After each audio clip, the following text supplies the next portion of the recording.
What's up, guys? Happy Tuesday and welcome back to News for You with me, Tracy. Now, today we are going to be talking about why no-fault divorce has now been rejected. We're also getting into ham and developing Nakivubo and also correcting the map of Africa. Is the map of Africa the right one that we've been seeing? And also, Meta AI does it again. Let's get started. Uganda's constitutional court has ruled that divorcing couples must prove a fault, such as adultery, desertion, or cruelty, in order to be granted a divorce, rejecting proposals for no-fault separations. However, the court did strike down on gender bias in judicial separation. Previously, it was only wives who could apply, but now both men and women have that right. The decision wades into ongoing debates over the marriage and divorce bill. Advocates such as MP Sarah Opendi and several law experts have urged reforms to ease divorce procedures and uphold individual rights. Critics argue that keeping a fault-based divorce causes unnecessary pain in broken marriages, while supporters say it ensures responsibility and upholds marriage's seriousness. You guys let us know what you think in the comments. Are you for it? Are you against it? Let me know. So people had a couple of things to say, a few of which are actually agreeing with this new constitutional court ruling. Someone says, why would one marry or get married to someone that they don't intend to be with forever? The court perhaps should be clear and strict on grounds of divorce involving property sharing. Otherwise, people should leave with what they came with or what they contributed. Tough. Someone says, so in the long run, does this mean that couples stuck in unhappy marriages must endure them unless they prove fault? What about mental health and family stability? Are they considered at all? Fair. Valid questions. Someone else says, a person is not allowed to leave because they got the ick. What is it, a prison? That is so Gen Z coded. Like, ew, they give you the ick as type of divorce. I mean, unless you can prove that you got the ick. Someone says a KPI of a failing country, exhibit 4,847. You will stay in that marriage come rain, come sun. Is that you? Someone else says Article 31, marriage exists only with free consent of parties. I withdraw mine and petition for divorce. Court, you need to prove adultery first. Make it make sense. It's big 2025. Our courts need to get with the program. How do you prove adultery? How do you prove it? You get videos, photos, texts. Kampala Lord Mayor Erias Lukwago has criticized KCCA and city councillors for what he calls an illegal handover of Nakivubo Drainage Channel to businessman Hamis Kiggundu Ham Enterprises. A letter signed by President Museveni on August 2nd, 2025 confirms that Kiggundu was given the channel to redevelop and build commercial facilities. Now, Lukwago insists that the project is a private venture and not part of Kampala's 2016 drainage master plan, and notes that neither the KCCA or NEMA approved it. Now, he says construction is therefore illegal and has asked the Inspectorate of Government to intervene. He also wants KCCA enforcement to remove the iron sheets that have already been erected at the site. Meanwhile, Kampala Central Division Chairperson Salim Uhuru defends the project, saying the council has approved it. Now, the site, which stretches from Chiseka Market to Clock Tower, is now fenced off, displacing traders, and is under heavy police and army guard. Yikes. The AU has endorsed the Correct the Map campaign, urging governments and international bodies to move away from the outdated 16th century Mercator projection. This map, originally designed for sea navigation, exaggerates areas near the poles and shrinks equatorial regions, making Africa appear far smaller than it actually is, which in turn undermines the continent's importance in media, education, and policy. The AU Commission Deputy Chairperson emphasized that this misrepresentation fosters the false narrative of Africa being marginal, despite being the world's second largest continent and home to over 1 billion people. The campaign, which is backed by multiple advocacy groups in Africa, aims to reverse curricula across African schools and lobby major institutions, including the UN and World Bank, to adopt this more accurate representation. Okay, look. Africa is massive. You can fit America and Europe and still have space. This isn't correctly reflected in the current map. And so I understand why they want it to be seen differently and why maybe it might contribute to Africa being undermined.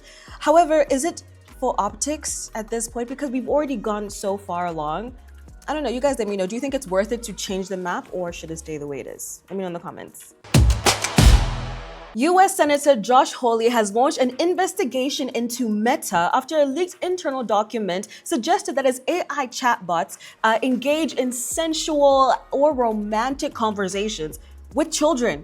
The document also raised concerns about AI spreading false medical information and providing provocative comments about sex, race, and celebrities. Meta has denied these claims, saying the notes were erroneous and had been removed. The company stressed that its policy strictly prohibits sexualizing children or role-play between adults and minors. Meta added that the examples reflected teams testing hypothetical scenarios and not approved guidelines. Wow. The probe will examine how Meta's AI operates across its platforms, including Facebook, Instagram, and WhatsApp. Very dangerous, if you ask me. How can you say no? We were just testing it. Like, this isn't, but like actual conversations were being had with children. That's insane.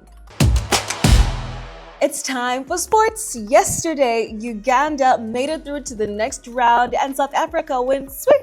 Find out more in our sports update. Joy to the world. I know it's not yet Xmas. It's not time for that song yet to come out. But, hey man, here in Uganda, it's buzzing with joy, man. Everyone is happy. You know what happened? First of all, my content director and producer is called TJ. TJ here can't relate to the joy we're having because Nigeria didn't make it anywhere close to the quarterfinals. Sorry, TJ, but that's besides the point. So, Uganda is one of the host nations of the CHAN competitions. It's Uganda, Kenya, and Tanzania. So, as you know, yes, we started off the tournament with a loss up against Algeria. Painful one that made the fans go up, uproar, I mean, say all sorts of words. I mean, Chisasi, Sasi this, Sasi that. Then, of course, we picked up, I mean, we won our second game, won our third group game. Then, we heard the last group game that was played yesterday night at the Mandela National Stadium up against the Bafana, the Amapiano boys. Guess what? So we start off the game with a 1-0 lead in the first half. I mean, yes, I mean, yeah, it all looked good until South Africa equalized. After equalizing, they scored another goal, which looked like a goalkeeping error or even defensive error. I mean, it was a beautiful goal. Then they get the third goal. After the third goal, it's now 3-1. Many people lost hope. Actually, I was speaking to someone. They told me after the second goal, they gave up. But after the third goal, some people walked off the stadium. They're like, ah, nice, done and dusted. There's no way we're getting away with this. By the way, you should note that our first goal was scored by Jude Semogabi. Yes, the hardy guy. He scored that first goal, opening it up for us. So we get a penalty. Alan Okello puts it up. And the score changes. It's now 3-2. In the last dying minute, we get another chance. Imagine. Isn't God so faithful? Isn't God so merciful? So God comes to our rescue. We get another penalty. Our captain, Torach Rogers, Viper player, steps up and is like, you know what, I'm taking this one. You would see the leadership. A real captain. He took that shot, scored the goal. Obviously, you would see the Bafana goalkeeper tried to tip on the ball, but hey, it wasn't good enough for him. So, bottom line is, Uganda, we have qualified for the next stage of the CHAN. We are in the quarterfinals. And guess what? We are most likely to play Senegal or Sudan, but there are higher chances we're playing Senegal on Saturday for the semi-finals at Mandela National Stadium. That aside, that means, so, we were promised money by the Uganda Cranes. We were promised money, so I don't know how much the money is right now. Yeah, it keeps, because every game it keeps accumulating. So that's the good news. I mean, we will be playing that game on Saturday, the quarterfinals, and we still wish we keep moving forward. But the most important thing is Mandela National Stadium, the name Mandela, Nelson Mandela, the former president of South Africa, that stadium was named after him. We beat people from his country. Yes, we beat people from his country. They had no chance. Of course, they had us. We didn't beat them. We drew 3-3. So, yeah, it's amazing, man. Let's wait for the next one and see how it goes. Bye. And that is a wrap for today, guys. As always, please do leave a comment, like, share, subscribe, all of that good stuff, and I'll see you again tomorrow.